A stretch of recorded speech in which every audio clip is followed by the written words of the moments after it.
Bonjour à vous tous. Nous voilà de nouveau avec notre thème bien connu, connais-toi toi-même. Le thème est connu, mais je ne sais pas si nous avons appris un peu à nous connaître davantage. Il y avait jadis un roi qui aimait beaucoup se promener toujours au marché. Et un jour, il entend un marchand qui crie « Je vends de la sagesse, je vends de la sagesse ». C'était très inhabituel pour lui d'entendre quelque chose de pareil, car à travers tous les marchés qu'il a visités, il n'a jamais vu personne de vendre la sagesse. Et ça l'a intrigué, ça l'a attiré, il s'approche, et en réalité, le marchand n'avait rien. Seulement, il criait qu'il vend de la sagesse. Alors le roi dit « Est-ce que c'est vrai que tu vends de la sagesse ?» Et oui, il dit « Je vends de la sagesse ». Il dit « Pour combien tu pourrais me vendre ?» Oh, il dit « Je vends pour 2000 pièces, pour 5000 et pour 10 000. » Alors le roi, évidemment, comme il était riche, il dit « Ben, donne-moi pour 10 000. » Et il a donné son argent et le marchand lui dit juste une phrase. Fais ce que tu veux, mais pense aux conséquences. Alors c'était la sagesse pour 10 000 pièces. Et le roi riait un peu et il répétait tout le temps sa phrase. Fais ce que tu veux, mais pense aux conséquences. Et le soir, évidemment, il répète de nouveau sa phrase et il se dit, tiens, quel marchand. Il est vraiment sage de vendre la sagesse, il reçoit beaucoup d'argent, mais ça lui paraissait très peu, cette seule phrase. Et le lendemain matin, il s'est préparé pour une réunion avec ses ministres. Et évidemment, il appelle son barbier qui devait le raser. Et il était déjà tout moussé. Tout d'un coup, il se rappelle de la phrase qu'il a achetée hier, de la sagesse. Et il répète la phrase, il dit « Fais ce que tu veux, mais pense aux conséquences. » Et le barbier était en train d'aiguiser le rasoir. Et tout d'un coup, le barbier se met à genoux et il dit « Oh, Majesté, je vous en prie, pardonnez-moi tout. C'est pas moi, c'est les ministres. » Et le roi faisait semblant qu'il était au courant de tout. Et quand il a vu que le barbier s'est comporté comme ça, alors il dit « Raconte-moi tout en détail. » Et le barbier, il suppliait le roi de ne pas le tuer et de ne pas toucher sa famille et qu'il va lui raconter tout. Et alors, le barbier raconte comment les ministres ont préparé un complot et comment ils voulaient payer le barbier pour que le barbier coupe la gorge, tue le roi avec son rasoir. Et le roi s'est aperçu que c'était vrai, le marchand, c'était pas n'importe quel marchand, mais que la sagesse qu'il a achetée hier, que ça lui a sauvé la vie.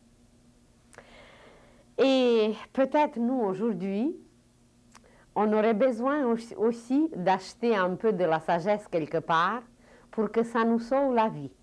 Parce que la terre entière, elle n'a besoin rien d'autre aujourd'hui, seulement une phrase, seulement un tout petit peu de la sagesse pour qu'elle se sauve la vie.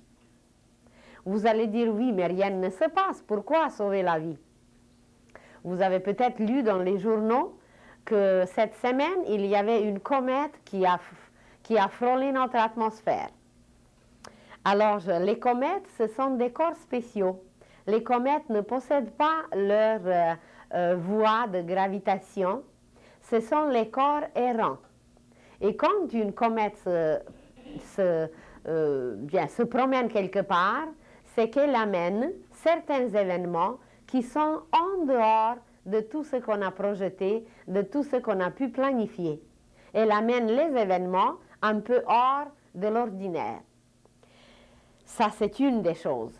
La deuxième chose, nous en avons déjà parlé, que la Terre termine plusieurs cycles et qu'elle va passer un peu par le ménage, elle va passer un peu par des bouleversements et par des changements.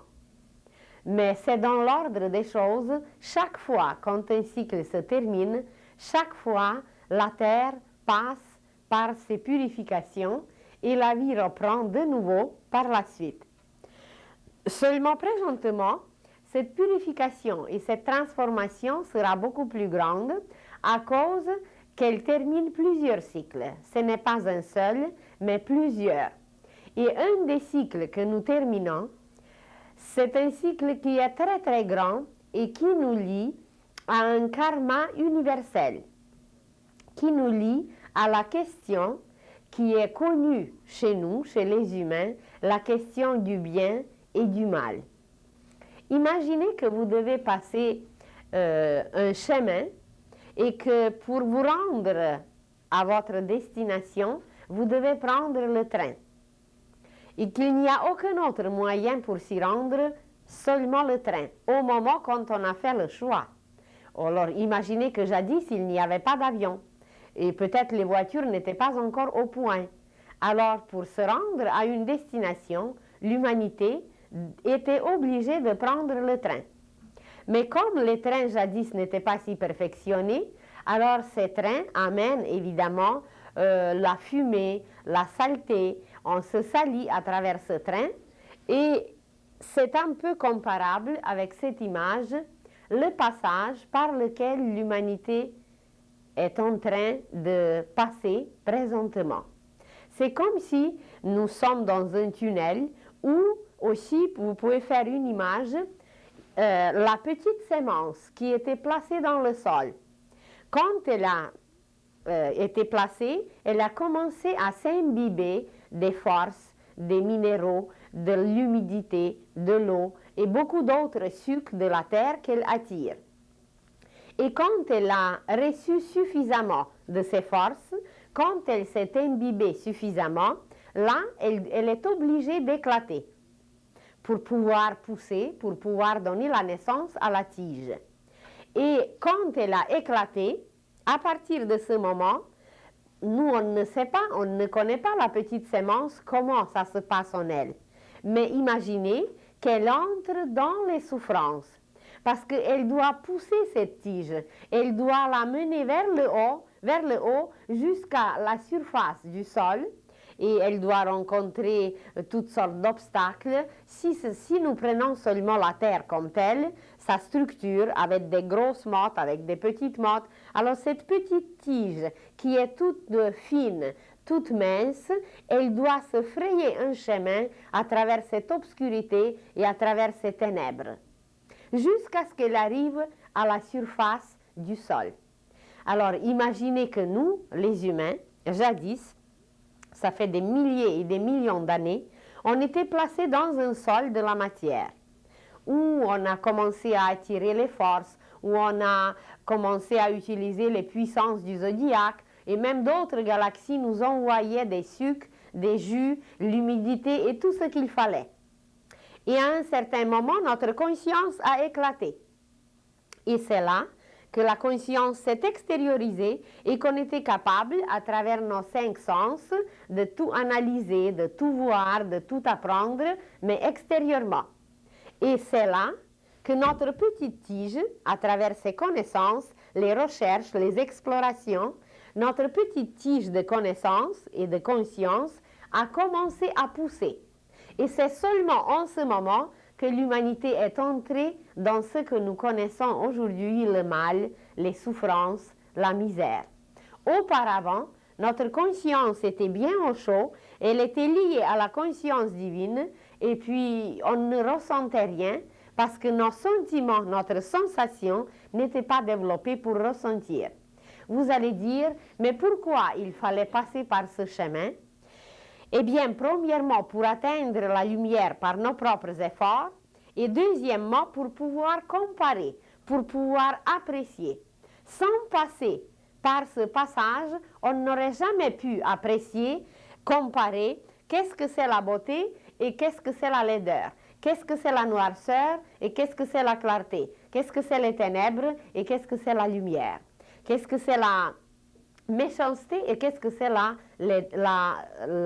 bonté. Alors, seulement à travers ce passage, l'humanité arrive aujourd'hui à cogner le plafond et à s'ouvrir à la lumière, à percevoir la lumière, exactement comme une petite perce-neige. Imaginez elle reste encore dans la boue, elle reste encore dans le froid. Il y a même la neige autour, mais déjà, cette petite fleur fragile, toute belle, toute blanche, toute pure, perce cette humidité, cette noirceur, et elle s'ouvre au soleil. Et nous nous trouvons aujourd'hui dans la situation de perce-neige. Nous perçons notre propre humidité, notre propre noirceur, notre propre froideur, et on commence, l'humanité, la petite partie de l'humanité, ces premières perce-neige commencent à s'ouvrir vers la lumière, vers le soleil, vers une vie complètement nouvelle. Et comment comprendre maintenant ce passage qui était dans notre évolution comme le mal? Comment le comprendre et pourquoi il fallait qu'il soit là? Je vais vous donner une autre image. Imaginez une petite fille qui est en train de paître ses vaches. Et ces vaches sont tout bien, la prairie est belle, mais il y a des voisins. D'un côté et de l'autre côté, il y a des voisins.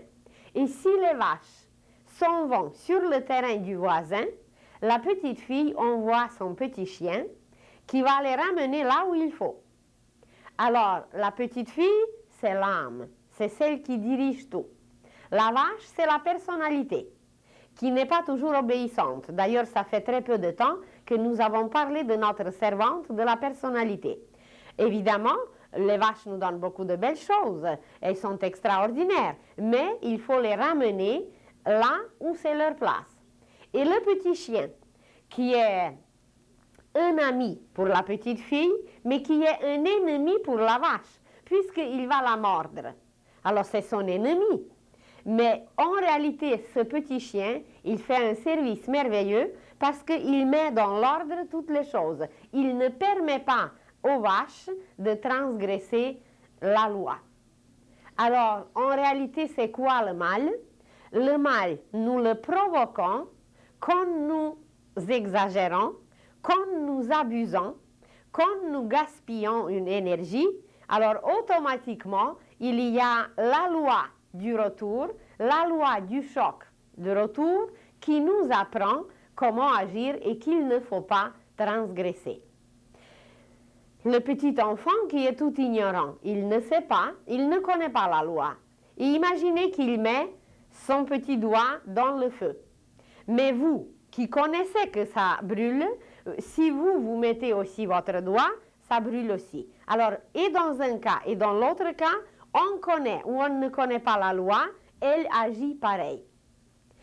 Et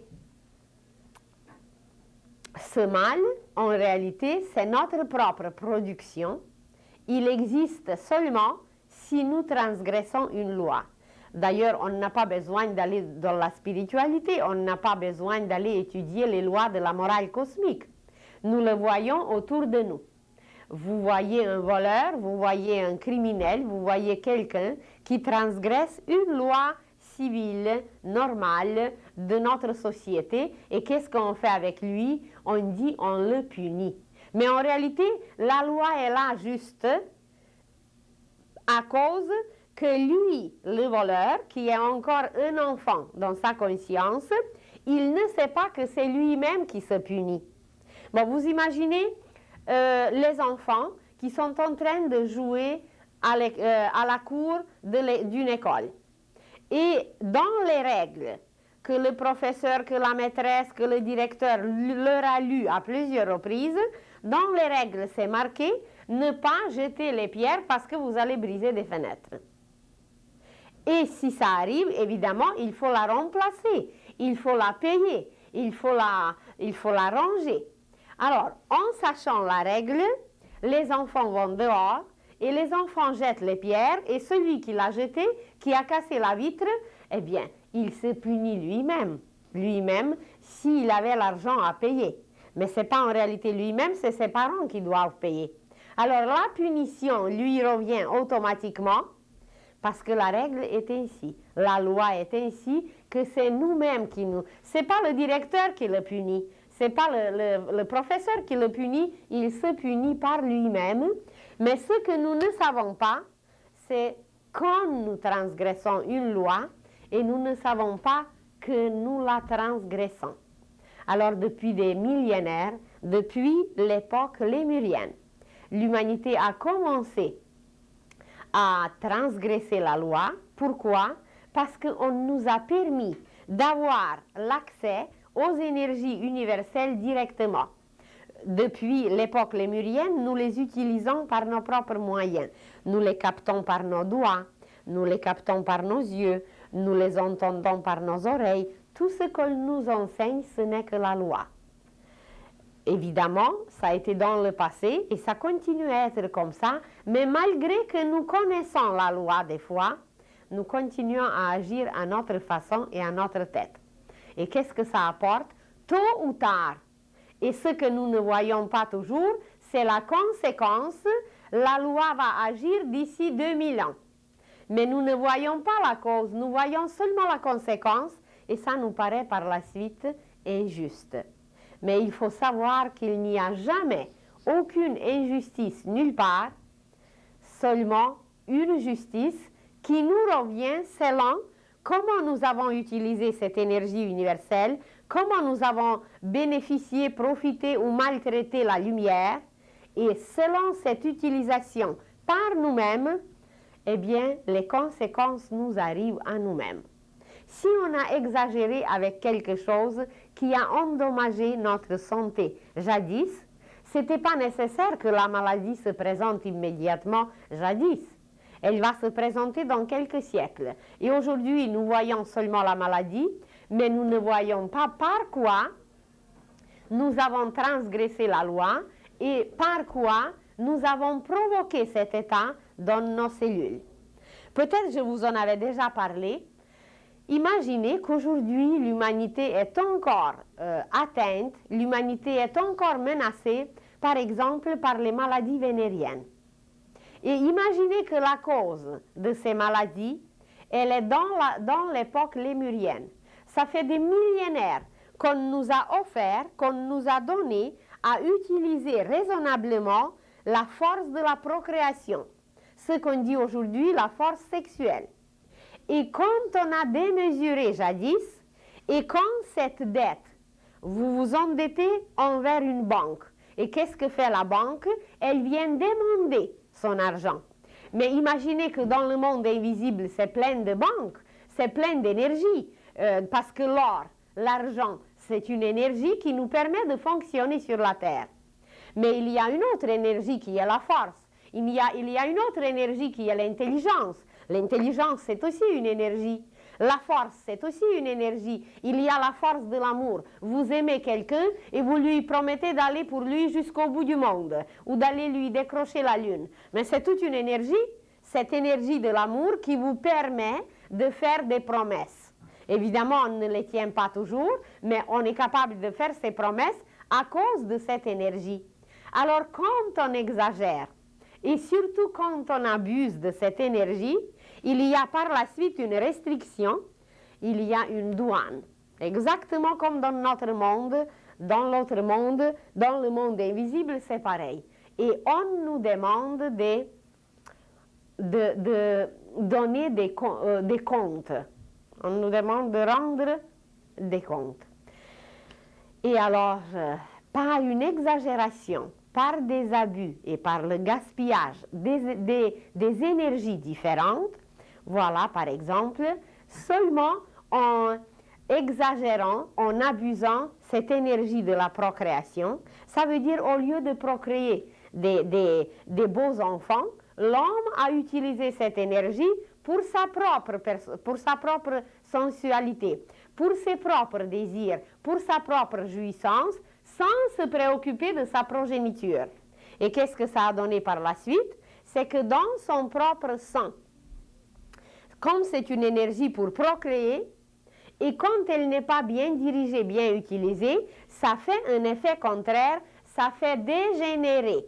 Au lieu de générer, ça fait dégénérer. Et qu'est-ce que ça fait dégénérer? Ça fait dégénérer immédiatement cette essence qui est indispensable pour la vie, qui est le sang. Et alors aujourd'hui, avec tous nos médicaments, avec tout notre progrès, avec toutes les inventions qu'on a, imaginez-vous qu'on a la difficulté d'exterminer, d'effacer cette dégénérescence du sang à cause des abus immenses qu'on a fait dans le passé. Et je vous dis, quand j'étais étudiante, j'aidais une femme médecin. Et ce que j'ai vu en image comme maladie, mais c'est vraiment inimaginable. Et je me suis dit, qu'est-ce que donc cette humanité a dû faire pour arriver à un état pareil où la chair tombe? La chair tombe en poussière, elle quitte le système osseux et le système osseux reste comme ça, seul et nu, parce que la chair se dégénère. À un tel point qu'elle tombe. Alors, imaginez-vous quel abus et quel mal un tel ou un autre s'est fait en arrivant jusqu'à une décomposition vivante. Mais c'est inouï, alors comment on était ignorant et comment on était dans l'obscurité et comment on ne sait pas utiliser les lois de la nature. Nous sommes aujourd'hui au XXe siècle. Nous, au lieu d'observer la nature, on a des appareils, on a des microscopes, on a des merveilles d'ailleurs en nous, d'abord en nous, sans se fier au microscope, on est plein d'appareils les plus perfectionnés.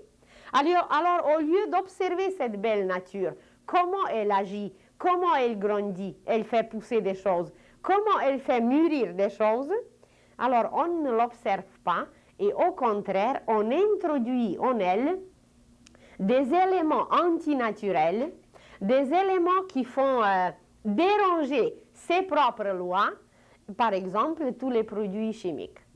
Par exemple, tout ce par quoi on couvre des arbres, des fruits, des colorants, toutes sortes de choses qui sont antinaturelles, des hormones, etc. Mais ça se répercute sur nous. Nous mangeons les produits de toute cette chimie. Nous les absorbons et ça débalance notre système glandulaire, ça débalance nos chakras et ça débalance l'être au complet, sans aller plus loin dans les produits anticonceptionnels. Ça, c'est tout un thème qu'il faudrait élucider et éclairer parce qu'on se détruit et c'est ça du mal. Nous le produisons par nos propres mains, par notre propre pensée, sans cesse. Et non seulement nous le produisons pour nous, mais nous voulons arranger la nature divine qui est bâtie, qui marche d'après les lois divines. Et voilà, nous, on est plus intelligents que Dieu et on veut maintenant arranger la nature. On veut introduire quelque chose d'autre qui n'est pas naturel. Donc, nous continuons à provoquer et à produire le mal et que voilà, les conséquences, c'est qui les reçoit? Évidemment, c'est nous-mêmes. Et on peut se bien plaindre après, et on peut bien pleurer après, mais la conséquence va être là, la loi va agir pareil. Et ceux qui se libèrent de la loi du karma, ceux qui se libèrent de leur propre mal, eh bien, ils vont supporter le même mal qui est pour quelqu'un catastrophique et tragique, le même mal, ils vont le supporter très bien. Et d'ailleurs, si on avait plus de temps, on aurait pu s'arrêter beaucoup plus en détail comment ça marche, parce que ça dépend beaucoup de ce que nous, on appelle le point de vue. Mais le point de vue, c'est un résultat de nos expériences, de notre travail et de nos épreuves. Et celui qui a passé par beaucoup d'épreuves, celui qui a passé par beaucoup d'expériences et qui a compris qu'il faut s'ajuster avec des lois divines, il lui arrive quelque chose de désagréable, il lui arrive quelque chose de troublant. Alors il va se dire, puisque c'est ainsi, eh bien peut-être c'est la même chose comme dans la nature. Dans la nature, il y a des orages, il y a des tempêtes incroyables, et la nature les passe tout bien. Et si l'arbre est assez flexible, il ne va pas se casser, tandis si on est rigide envers tout ce qui se passe autour, eh bien, on sera broyé et on sera cassé. Alors, celui qui sait observer, celui qui se dit, bien, il arrive une catastrophe, il arrive quelque chose, mais c'est l'orage de la vie.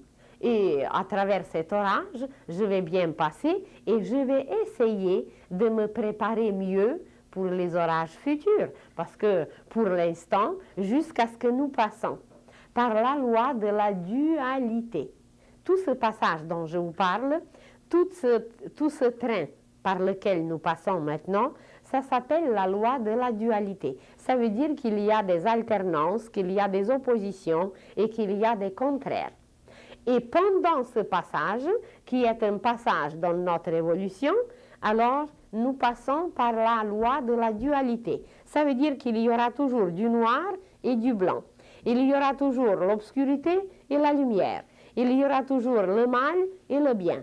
Mais c'est à nous de s'ajuster avec le bien, et là, le mal n'a plus emprise sur nous. Et vous prenez par exemple quelqu'un, il lui arrive une séparation. Il a perdu sa femme. Et pour lui, c'est une catastrophe. C'est quelque chose qu'il ne peut pas supporter. Mais pour elle, c'est la même chose. Mais elle se sent libérée. Libérée, et non seulement ça, elle a déjà quelqu'un d'autre, elle est même heureuse. Et celui qui l'a perdu, pour lui, c'est une catastrophe, c'est une tragédie, mais celui qui l'a trouvé, eh bien, c'est un bonheur. Mais comment se fait-il que le même fait, la même séparation, elle est pour un une catastrophe et pour l'autre quelque chose de merveilleux? C'est qu'il n'a pas trouvé encore sa liberté. Il ne sait pas apprécier la liberté. Il ne sait pas qu'est-ce que c'est la libération. Vous perdez votre porte-monnaie. Bon, pour vous, c'est une catastrophe, surtout si vous avez eu un paquet dedans, un paquet d'argent. Mais celui qui va la trouver, eh bien, c'est son bien. Mais c'est le même argent. Comment se fait-il que le même argent, pour quelqu'un, c'est du mal, et pour quelqu'un d'autre, c'est du bien? Mais ça dépend du point de vue, comment nous les regardons. Il y a une pièce de théâtre, un roman, qui était donné comme une pièce de théâtre d'un écrivain russe qui s'appelle Dostoïevski. Et dans cette pièce de théâtre, il y avait un homme très riche qui devait recevoir une fortune. Et il avait beaucoup de membres de la famille qui s'attendaient qu'il va distribuer cette fortune à tout le monde. Et la fortune était immense, c'était des millions, et tout le monde s'attendait qu'il va recevoir de celui qui était le seul héritier, qu'il va recevoir quelque chose. Et lui, ça l'agaçait. Il disait, mais ils sont tous riches. Et pourquoi ils sont presque malades en s'attendant à cet argent?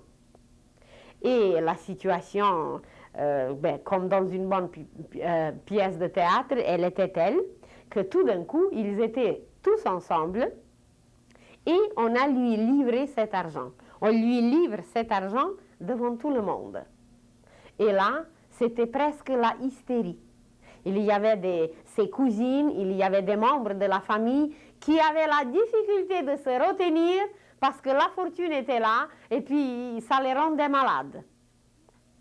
Et celui, le jeune homme qui était l'héritier, il regarde tout tranquillement le foyer, le feu, un bon feu qui brûlait devant tout le monde, et il prend la valise, il l'ouvre et il verse tous ces millions dans le feu, avec une tranquillité et avec une paix extraordinaire.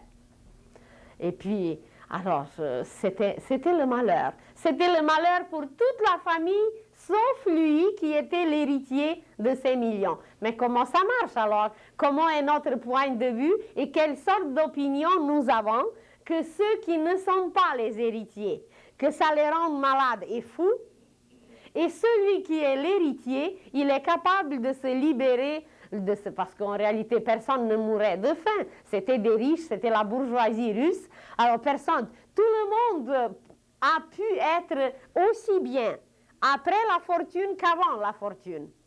mais c'est notre mentalité qui nous rend malades. C'est notre mentalité qui nous rend fous et c'est notre mentalité qui nous amène vers le mal. Parce que c'est elle, c'est son point de vue qui crée le mal. Alors, ça, c'est les pièces de théâtre. Mais la façon de voir les choses, nous la trouvons partout. Il y avait Jésus qui se promenait avec ses disciples. Et les disciples, tout d'un coup, ils voient un chien en décomposition. Et il était tout dédaigné, c'était quelque chose de mauvais, c'était quelque chose de laid. Et la laideur et tout ce qui est mauvais, c'est le mal. Et alors, il exprime leur pensée que quelle laideur, quel chien en décomposition. Et Jésus dit, oh, mais regardez quelle belle dent il a. Alors, à travers cette décomposition, qui est un courant de vie, c'est un courant descendant de la vie. Alors, il connaissait que ce courant existe, que la chair de laquelle l'âme se retire, l'âme retire son courant. Elle va subir ce courant descendant et elle va se décomposer. Mais ce qu'il trouvait, il trouvait la beauté à travers ce courant de la décomposition, à travers ce courant descendant, il a trouvé quelque chose de beau. Il a trouvé la beauté. Et la beauté, c'est du bien. C'est du bien, la beauté. Et si nous regardons aujourd'hui autour de nous, bien, il y en a la laideur, évidemment, il y en a beaucoup. Mais il faut s'arrêter sur la beauté. Et la beauté va nous permettre de transformer la laideur qui existe et de la rendre belle, de la rendre bonne. Et de cette façon, petit à petit, le mal disparaîtra. Mais il disparaîtra seulement si notre façon de regarder change et si notre harmonisation avec les lois cosmiques s'installe. Ça veut dire que nous nous éloignons du gaspillage, des abus, des mauvaises utilisations, des extrêmes, et que voilà, on s'ajuste avec les lois universelles. Mais on n'a pas besoin non plus d'aller voir sur d'autres planètes. Vous prenez seulement un ivrogne. Vous prenez un ivrogne qui commence par prendre un verre. Un verre, bon, c'est très bien. C'est même un médicament. Un petit verre d'alcool, c'est extraordinaire comment il peut nous purifier. Mais un petit verre vraiment, une dose homéopathique, qui peut bien arranger des choses en nous. Et surtout, si vous voulez vous aider avec l'alcool, il faut le prendre dans la bouche seulement, pas avaler de temps en temps. Vous prenez dans la bouche et vous gardez dans la bouche pleine d'alcool, et vous imaginez comment tout se purifie en vous, et après vous jetez cet alcool sans l'avaler. Alors ça devient une médecine, ça devient un médicament, ça devient un remède. Mais voilà l'ivrogne qui a commencé par des petites doses et qui augmente et qui augmente et qui augmente. Et les doses homéopathiques sont devenues allopathiques. Et qu'est-ce qu'il arrive? Mais il commence à se décomposer lui-même. Et la première chose qui devient visible, bien avant que ça devienne visible, son sang est déjà malade. Sa température n'est plus stable et son âme habite dans son sang. Alors ça veut dire qu'il la chasse. Et qu'est-ce qu'il arrive? Il arrive jusqu'à ce que son nez se transforme, que les vaisseaux sanguins et toute sa structure, et tout change. Et vous regardez seulement son visage et vous constatez qu'il a exagéré. Et ça, c'est rien, ce qu'il a exagéré maintenant. Mais qu'est-ce que ça va provoquer pour plus tard? On n'a aucune idée comment il a dérangé son courant de la conscience. Et voilà, dans une autre vie, il va naître et il ne sera pas capable d'une activité intellectuelle. Pourquoi? Parce qu'il a abîmé son courant de la conscience. Et qu'est-ce que c'est le courant de la conscience? Qu'est-ce que c'est notre corps? C'est un violon. Je ne me rappelle plus si je vous en avais parlé. Pour notre âme, pour notre esprit, qui est un virtuose, notre corps, c'est un violon. Et vous pouvez donner à n'importe quel expert un violon délabré, un violon qui n'a pas de corde, mais il ne sortira pas un son. Même si c'est un virtuose mondial, il a besoin d'un instrument correct. Et c'est ça que nous n'avons pas compris, que notre corps, c'est un instrument qu'il faut entretenir dans le bon état. Et si nous ne l'entretenons pas, nous lui faisons du mal, nous nous faisons du mal, et évidemment, c'est notre âme qui subit les conséquences, parce que c'est elle qui ne peut pas transmettre, exprimer, manifester toute la connaissance divine qu'elle possède. On aurait pu être des génies, nous, si on n'avait pas trop transgressé, et si notre corps, qui est un instrument de musique, s'il était correct. Mais notre conscience ne fonctionne pas, on est conscient presque de rien. C'est que les cordes, les touches, les ajustements, il y a quelque chose qui ne marche pas parce qu'on a trop exagéré. Si vous tirez trop votre corde, qu'est-ce qui va arriver? Elle va se casser. Et que voilà, il y a des courants, il y a des réseaux qui sont complètement hors d'usage. On en a d'ailleurs parlé combien de fois? On a parlé qu'on a des merveilles en nous. On a parlé des chakras, on a parlé du corps astral, on a parlé de la clairvoyance, on a parlé de beaucoup de choses, juste ici devant vous. Vous voyez des chakras, des splendeurs, des fleurs qui sont en nous. C'est des centrales énergétiques. Chacune de ces fleurs, c'est toute une centrale, ça nous lie aux univers, ça nous lie aux galaxies, ça nous lie aux constellations. C'est des merveilles que nous avons seulement tout au long de notre colonne vertébrale, sans parler des doigts, sans parler des pieds, sans parler des yeux, sans parler d'autres merveilles. Alors, nous ne les utilisons pas. Pourquoi? Parce qu'à cause du gaspillage, à cause de tout ce qu'on a fait mal dans le passé, qu'on a exagéré, abusé, évidemment, certains appareils sont hors d'usage. Et quel est le premier appareil à mettre en bon fonctionnement? Eh bien, c'est notre cerveau. C'est le cerveau qui capte la pensée, c'est le cerveau qui nous lie à l'âme, qui nous lie au monde divin. C'est au niveau de la pensée que l'humanité doit changer. Parce que quand elle va changer son point de vue, quand elle va changer sa mentalité, tout au monde va changer. Parce que par la pensée, nous sommes capables de changer le monde entier. Et quand on va se décider pour cela, on va accomplir des merveilles et l'humanité va devenir géniale. Et c'est ce qui va se produire. Peut-être on a déjà mentionné que nous sommes les représentants de la 5e race, qui n'est pas une race de couleur, qui n'est pas une race comme nous connaissons sur la Terre. Il s'agit des races évolutives. Avant nous, évidemment, il y avait la 4e race qui a apporté ses qualités, qui s'est développée dans une certaine direction, mais nous sommes les représentants de la 5e race. Et la 5e race achève sa mission.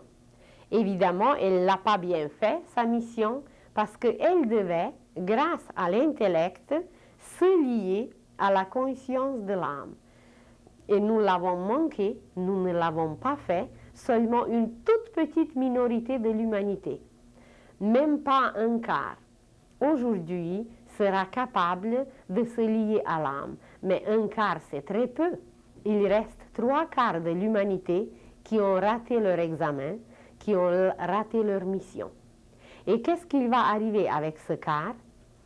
Ce quart est préparé aujourd'hui par les guides, par les instructeurs de l'humanité. Il est spécialement observé, ce quart. Il est spécialement guidé. Il est spécialement préparé parce que c'est ce quart qui va former la 6e race. Vous avez déjà peut-être entendu parler de la 6e race. Ça va être la race des génies, la race des saints. Saint, ça veut dire pureté. La sainteté, c'est la pureté. La race des initiés et des maîtres qui vont installer sur la terre un gouvernement le plus parfait, le plus harmonieux, qui va s'appeler la synarchie. Et ceux qui connaissent le livre de Saint-Yves d'Alveidre, qui s'appelle La mission de l'Inde et la mission des Juifs, dans ces volumes, vous pouvez bien lire et bien découvrir la structure de la synarchie. C'est le contraire de l'anarchie. Et si nous regardons la Terre d'aujourd'hui, eh bien, c'est l'anarchie qui existe partout. On n'a pas besoin d'aller trop loin. Regardons seulement tout ce qui se passe avec les grévistes, avec cela, avec les mécontentements, avec les restrictions, avec les exigences, avec les révolutionnaires, etc. Ça, c'est l'anarchie. Et ce qui va arriver, c'est la synarchie, c'est l'harmonie parfaite installée par les sages, par les initiés et par les maîtres. Et cette partie de l'humanité qui se prépare à devenir la sixième race, ils vont vivre dans l'harmonie et ils ne connaîtront plus le mal. Ce que nous connaissons, les souffrances, les maladies, évidemment, il y aura encore un passage que ce n'est pas immédiatement que la sixième race va installer le paradis terrestre, que nous allons former un jardin divin. Vous le savez que le jardin, il faut le préparer. Dans le jardin, il faut bien labourer le sol, il faut bien éloigner tout ce qui est gênant, les grosses pierres, les grosses racines, tout ce qui n'est plus utilisable, on l'éloigne. Et c'est ce travail que nous faisons aujourd'hui. Nous préparons notre jardin intérieur pour qu'il devienne un jardin divin. Mais la préparation, elle est indispensable. Et plus la préparation est grande, meilleure elle est, plus tout ira bien par la suite. Et nous, ceux qui connaissent, ceux qui comprennent, ceux qui veulent participer à ce travail merveilleux de préparer la sixième race, alors nous allons nous libérer de ce que nous appelons le mal. Et comment nous allons nous libérer? Par l'harmonisation avec les lois cosmiques, avec les lois universelles qui ne dérangent jamais rien. Ces lois poursuivent leur chemin toujours et c'est à nous de nous ajuster avec eux. Le feu, par exemple, le couteau, par exemple, il va toujours couper. Mais c'est à nous de ne pas mettre le doigt pour que le couteau le coupe, mais utiliser le couteau comme un moyen, comme un outil pour le bien. Pas pour couper les têtes, mais pour couper du pain, pour couper ce qu'il faut. Alors, le couteau, on peut l'accuser que c'est le mal. Mais le couteau devient le mal seulement à travers nos mains, seulement à travers notre pensée, pour quel but nous l'utilisons. Donc, voyez, il y a une force qui est divine, il y a une énergie qui est universelle, et cette énergie se polarise à travers nous. Si nous l'utilisons pour le bien, eh bien, elle devient le bien, et la même énergie, de la même provenance divine, si nous l'utilisons pour le mal, elle devient le mal. Mais vous prenez l'électricité, mais ça vient du soleil. C'est une énergie qui est condensée dans les rivières, qui est transformée par la suite et qui est utilisée pour éclairer, pour chauffer, pour faire la ventilation, pour des merveilles.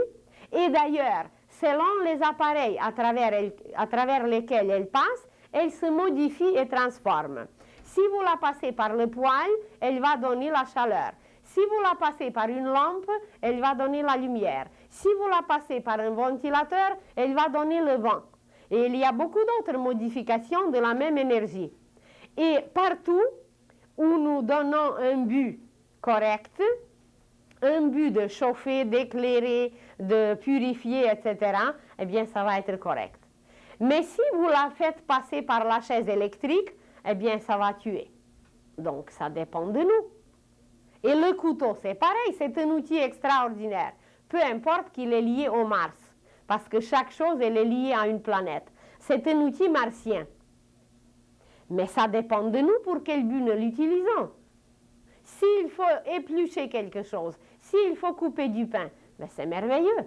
Mais si on veut transpercer quelqu'un ou lui couper la tête, ben c'est possible aussi. Mais c'est à travers nous que ça se polarise et le mal devient mal. Et quand l'humanité va le comprendre, eh bien, elle ne va plus utiliser les mêmes outils, les mêmes énergies de la même source. Elle ne va plus les utiliser pour le mal, mais elle va commencer à s'éclairer, à s'élucider, à faire connaître des choses merveilleuses. Pourquoi? Pour préparer un monde nouveau. Et nous sommes aujourd'hui à la base d'une structure, à la base d'un temple, à la base d'un monde d'une beauté qui n'a jamais existé auparavant. Et la sixième race, c'est elle qui va entrer dans ce temple de la nature vivante et elle va se lier avec ce temple parce que la beauté de la nature, elle est déjà là. Et quand nous allons nous lier avec cette beauté, quand nous allons nous accorder avec sa musique, avec ses couleurs, avec sa splendeur, la nature nous découvrira tout. Elle nous dévoilera tout et elle nous aidera de sortir de ce que nous appelons aujourd'hui le mal. Mais c'est à nous de prendre la décision et c'est à nous de ne plus utiliser le couteau pour tuer les autres, mais de l'utiliser pour le bien, de ne plus utiliser l'électricité pour les chaises électriques, mais pour chauffer, pour éclairer et pour toutes les autres merveilles. Ça dépend de notre décision et de notre mentalité. Alors, c'est quoi le mal? C'est une production humaine par la mauvaise utilisation des énergies universelles à cause de l'ignorance, à cause de la paresse, à cause des abus, à cause des extrémités dans lesquelles on s'est embarqué. Alors voilà, on utilise mal les mêmes énergies qui sont belles en partant. Et par quoi la sixième race va se distinguer de la cinquième? Peut-être vous connaissez déjà quelques représentants de la sixième race qui vivent tout simplement avec nous et qui nous aident et qui nous guérissent et qui nous éclairent et qui nous mènent là où il faut et qui nous dilatent et qui nous remplissent de paix et d'amour. C'est parce qu'ils sont remplis de tout, ils connaissent leurs richesses et ils les distribuent. Et ces richesses intérieures, la première de ces richesses, c'est la lumière, la deuxième, c'est l'amour, et la troisième, c'est la vie. Les trois plans en nous sont liés à ces trois richesses, et la sixième race va distribuer cette richesse. Et vous voyez devant vous un symbole, une image symbolique, qui représente la loi du service. C'est l'homme équilibré qui, par sa forme, représente la croix, et c'est un homme qui a fait monter par les chakras qu'on a vus tout à l'heure, qui a fait monter toutes ses énergies vers le haut, et à travers sa tête, où il y a le chakra en 1000 pétales, symboliquement, il déverse tout dans tous les sens, de tous les côtés, il déverse sur tout le monde régulièrement, et que voilà, on l'appelle aujourd'hui l'homme Verseau. Verseau, celui qui va venir, c'est l'homme du service qui n'est pas au service du mal, mais qui est au service du bien. C'est ça qui est extraordinaire et qui va être nouveau, c'est que l'homme aujourd'hui ne sait pas qui il sert. Et l'homme de la sixième race va savoir qui il sert. Il va savoir qu'il existe deux courants, le courant ascendant et le courant descendant, qu'il y a la vie créative et qu'il y a la vie qui est en décomposition. C'est la loi de la vie, elle est comme ça. Seulement, il servira toujours le courant ascendant par lequel il se liera toujours à Dieu et il va devenir un serviteur de Dieu, un fils de Dieu. C'est ça la différence. Il va devenir le fils du bien. Tandis qu'aujourd'hui, la terre est peuplée des fils du mal. Des fils qui servent seulement les ténèbres, seulement l'obscurité et qui veulent s'accaparer de tout, qui veulent tout prendre.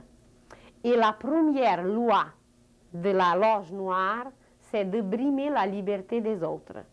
Tandis que la première loi de la loge blanche, c'est de respecter la liberté des autres. Seulement en connaissant cette loi, on peut constater beaucoup de choses, on peut voir beaucoup de choses, mais nous ne la connaissons pas, cette loi. Alors tout le monde qui veut s'imposer, tout le monde qui veut dominer, tout le monde qui menace, il n'agit pas d'après les lois de la magie blanche, il agit selon les lois opposées et évidemment, ils se briment eux-mêmes. Et ils se menacent eux-mêmes parce que c'est envers eux que ces ondes qu'ils provoquent vont revenir. Alors, aujourd'hui, vous vous dites « Oh, moi, je veux servir ». Ce n'est pas assez aujourd'hui. Peut-être dans les époques précédentes, c'était correct, qu'on était déjà éveillé et qu'on voulait servir. C'était correct, mais aujourd'hui, ce n'est pas assez avec la conscience et les connaissances que nous avons, parce que si vous dites seulement « je veux servir », ceux qui sont le plus bas et le plus près, bien, c'est les forces noires. Et c'est ces forces noires qui sont capables de nous utiliser parce qu'on a des faiblesses encore, parce qu'on est indécis, parce qu'on hésite, parce qu'on ne sait pas trop. Alors, à cause de nos faiblesses, à cause que notre but n'est pas clair, eh bien, c'est ces esprits noirs qui vont nous utiliser, qui vont profiter de nous et qui vont nous ravager. Mais si nous voulons vraiment servir, il faut savoir qui servir. Et il faut faire le choix aujourd'hui et ce choix est indispensable. Alors, si vous voulez dire « je veux servir », il faut nécessairement ajouter « je veux servir Dieu » pour devenir cet homme, pour devenir ce verseau, pour devenir le symbole de la loi du service, pour servir Dieu à travers chaque plante, à travers chaque pierre, à travers chaque insecte, à travers le ciel, les nuages, les arbres, les humains, à travers tout ce qui existe, on peut servir Dieu par les moyens de l'âme. Et quels sont ces moyens de l'âme? Les moyens de l'âme, c'est la douceur, la tendresse, la finesse. Et quels sont les moyens des esprits noirs? C'est la grossièreté, c'est la violence, c'est le viol. Et évidemment, les menaces et tout ce qu'on a mentionné. Alors, l'arrogance, la grossièreté, la méchanceté, ce sont les techniques et les méthodes de la loge noire. Et regardez autour de vous.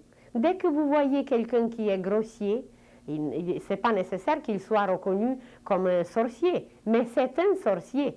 Parce qu'il fait la mauvaise magie, il fait la magie noire, qui va se propager autour de lui et qui va contaminer les autres par des germes maladifs, par une inharmonie et qu'il va les ramener à un état d'obscurité dans lequel lui, il se trouve. Vous allez dire, oui, mais quoi faire? Eh bien, il y a beaucoup de choses à faire, mais la première, c'est nous de ne pas suivre son exemple. C'est nous de ne pas l'encourager dans sa grossièreté. C'est nous de savoir qu'il existe une loi qui est le contraire, qu'il existe une loi blanche et qui exprime par la douceur, par la finesse. Cette grossièreté, elle a son opposé. Alors de trouver immédiatement qu'est-ce qui est l'opposé à son arrogance, à sa grossièreté et d'agir autrement. Et dans ce cas, vous balancez immédiatement ce qu'il y a à régler, vous réglez immédiatement l'affaire parce que vous la balancez. Vous produisez d'autres forces, vous utilisez d'autres forces qui sont les forces blanches de l'âme. Alors c'est possible, mais il faut juste avoir les yeux ouverts. Vous êtes le témoin quelque part d'un crime, d'une violence. Mais en sachant que c'est une loi qui brime la liberté de quelqu'un en le tuant, en le sachant, dans vos actions, dans votre pensée et dans vos sentiments, évidemment, vous n'allez pas régler votre affaire avec lui directement en le giflant ou en le tuant. Il y a d'autres qui s'occupent de ça. Mais à vous d'agir avec la liberté et de donner la liberté aux autres. Et vous dire, si j'étais le témoin d'un événement comme ça, c'est que peut-être j'ai brimé la liberté des autres et ça vient devant mes yeux pour apprendre. Ça vient devant mes yeux pour que je sache qu'il ne faut pas agir comme ça. Mais qu'est-ce que nous suivons? Nous aimons toujours suivre le mauvais exemple parce que c'est le chemin facile. Parce que c'est le chemin de ne pas faire l'effort, mais de laisser se dégringoler. Mais vous êtes sur une montagne, vous voulez monter sur une montagne, mais faites l'essai et vous verrez. Qu'est-ce qui est plus facile? Ou de monter ou de descendre. Et qui monte? Mais c'est les brebis. Et qui descend? c'est le loup.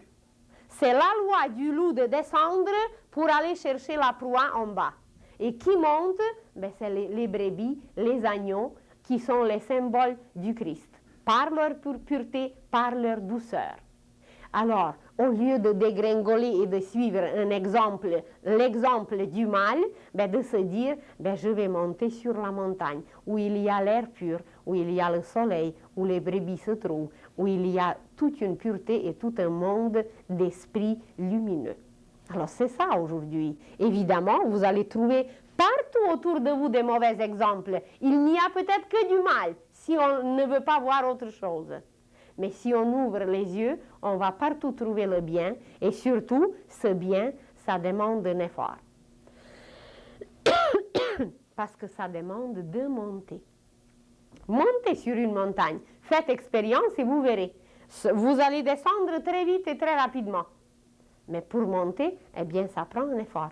Et aujourd'hui, pour cette petite partie de l'humanité qui va apporter le bien sur la terre, qui va installer le bien sur la terre pour l'éternité, eh bien, il faut qu'elle monte. Il faut qu'elle mette un petit effort qui lui apportera, qui va la purifier, parce que c'est toute une respiration qu'il faut pour monter, et que voilà, elle va installer les merveilles sur la terre. Elle va installer un jardin qui produira des merveilles sans interruption à l'éternité. Alors, vers quoi se dirige l'humanité aujourd'hui? Vers une vie complètement nouvelle où nous ne connaîtrons plus ce qu'on appelle le mal. Parce que nous allons nous accorder avec les lois universelles et nous allons utiliser les mêmes moyens, les mêmes couteaux, les mêmes outils, mais avec un but divin, avec un but aidé, avec un but distribué, avec un but d'éclairer. Donc tout dépend de nous et tout dépend de notre choix. Alors, l'avenir de l'humanité, il est glorieux, il est miraculeux, il est vraiment grandiose. Et c'est à nous d'y participer ou de se dire, oh bien moi je veux dégringoler. Alors évidemment tout le monde est libre. Mais ça serait beaucoup plus avantageux pour nous de vouloir bien monter et de rester dans la lumière pour l'éternité.